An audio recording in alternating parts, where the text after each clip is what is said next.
Existe um tipo de solidão que não nasce da ausência de pessoas. Ela nasce da ausência de reconhecimento.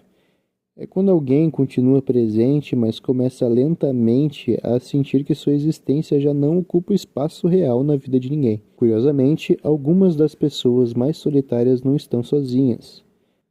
Elas conversam, respondem mensagens, sorriem, continuam aparecendo todos os dias, mas por dentro sentem como se fossem transparentes, como um fantasma emocional. Algo que só é percebido quando necessário. Algo que existe, mas nunca o suficiente para ser verdadeiramente escolhido.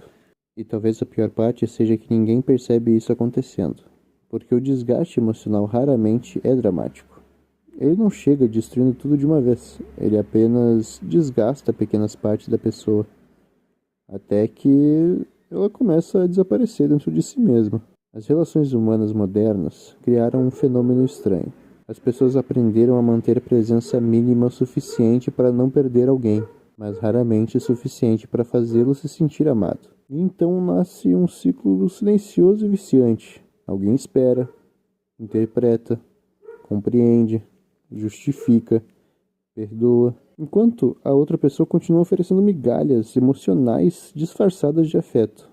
E o mais assustador é que às vezes existe sentimento.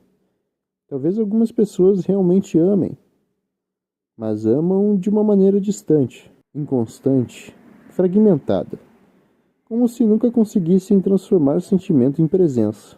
E quem recebe isso vive em estado permanente de dúvida, porque a ausência constante cria uma pergunta cruel. Se eu realmente importo, por que sempre parece que eu posso ser deixado de lado? Talvez seja por isso que tantas pessoas hoje vivem emocionalmente cansadas.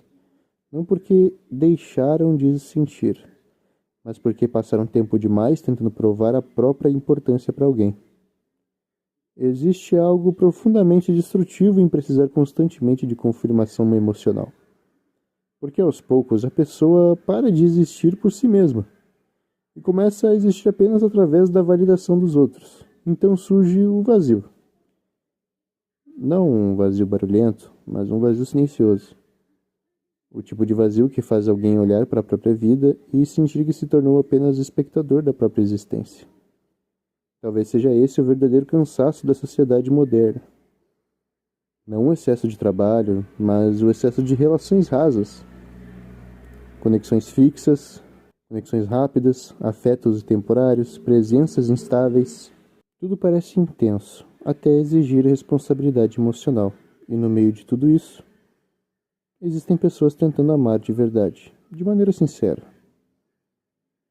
Pessoas que ainda sentem profundamente, que ainda valorizam presença, constância, escolha. Mas sentir profundamente em um mundo emocionalmente distraído é quase uma forma moderna de solidão. Talvez por isso tanta gente esteja cansando em silêncio. Porque o coração humano suporta a rejeição. O que ele dificulta a mente suporta é a dúvida constante. E talvez amadurecer emocionalmente seja perceber algo doloroso. Que existir na vida de alguém não significa necessariamente ser prioridade nela. Porque algumas pessoas gostam da nossa presença, mas não o suficiente para permanecer de verdade. E lentamente o coração aprende a parar de insistir. Não por falta de amor, mas por excesso de ausência.